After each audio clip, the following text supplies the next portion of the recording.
নমস্কার, আমি রাই। হাইফাই ফ্রাইয়ের নতুন একটা ভিডিওই আপনাদের সকলকে স্বাগত জানাই। আজ খুব সকাল সকাল উঠেছি জানেন। উঠেই সবার আগে আটাটা মেখে রেখেছি আর সবজিগুলো কেটে রেখেছি। এখন রুটিটা করে নিই, চলুন। আজ আমি বানাচ্ছি জোয়ারের রুটি।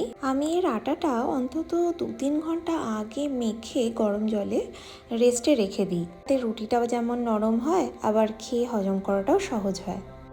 আজ আটাটা মাখার সময় ভিডিও করার একদম সময় পাইনি জানেন, খুব তাড়াহুড়ার মধ্যে সমস্ত কাজগুলো করেছি। এই রুটিটা বেলা নর্মাল রুটির মতোই, তবে কখনো কখনো কি হয় নিচে দিয়ে বেলতে গিয়ে লেগে যায়, নষ্ট হয়ে যায় অনেক সময়তে। এই দেখুন, বলতে বলতেই আমার এই আটার রুটিটা সেটাই হলো। তো তখন আর কিছু না, সেটাকে আবার একটুখানি জল হাত করে মেখে নিয়ে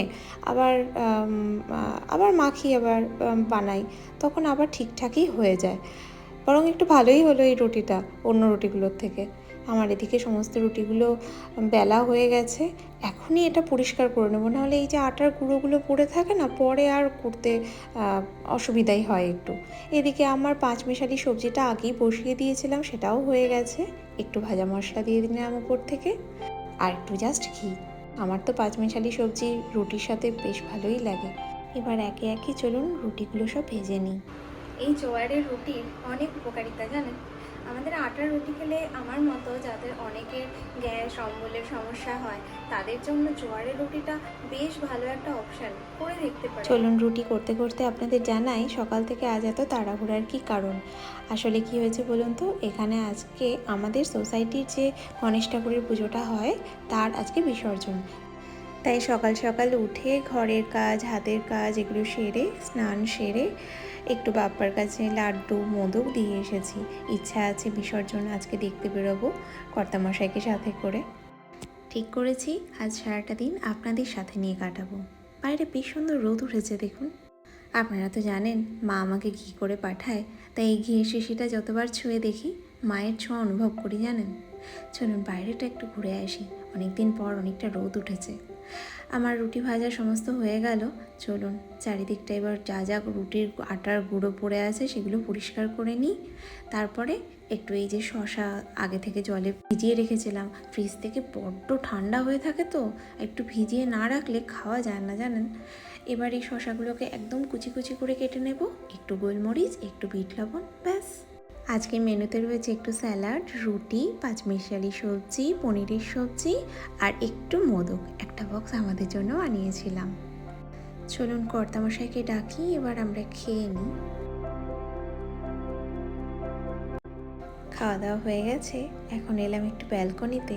আমার সব থেকে প্রিয় জায়গা এটা, তা বোধহয় এতদিন আপনারা বুঝেই গেছেন। চলুন একটু চা বানাই।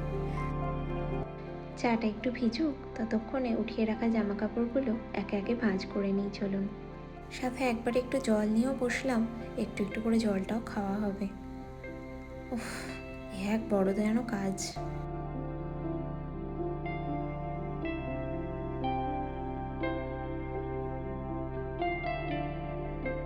দেখেছেন কাণ্ড? এই দেখুন, এই পকেটের মধ্যে একটা টিস্যু পেপার ছিল। ভাগ্যিস টিস্যু পেপার, যদি অন্য কিছু হতো তাহলে হয়তো জামাটাতে রং লেগে যেত। চলুন চাটা এতক্ষণে তৈরি হয়ে গেছে। বর্ষা জলে কি সুন্দর হয়েছে না?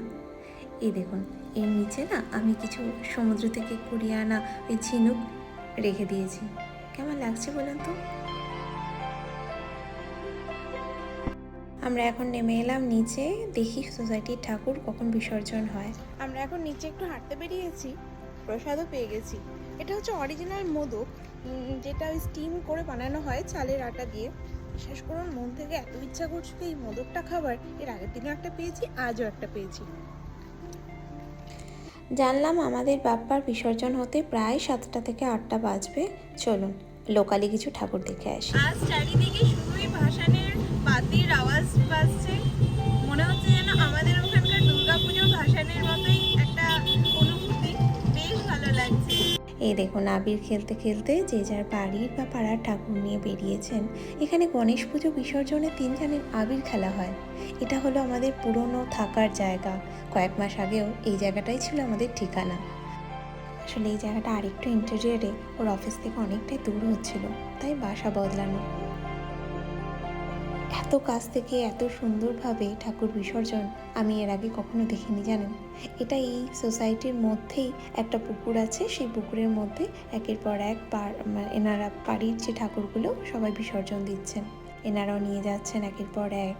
এটা হচ্ছে সেই নদীটা যেটা এর আগে আপনারা ভিডিওতে দেখেছেন।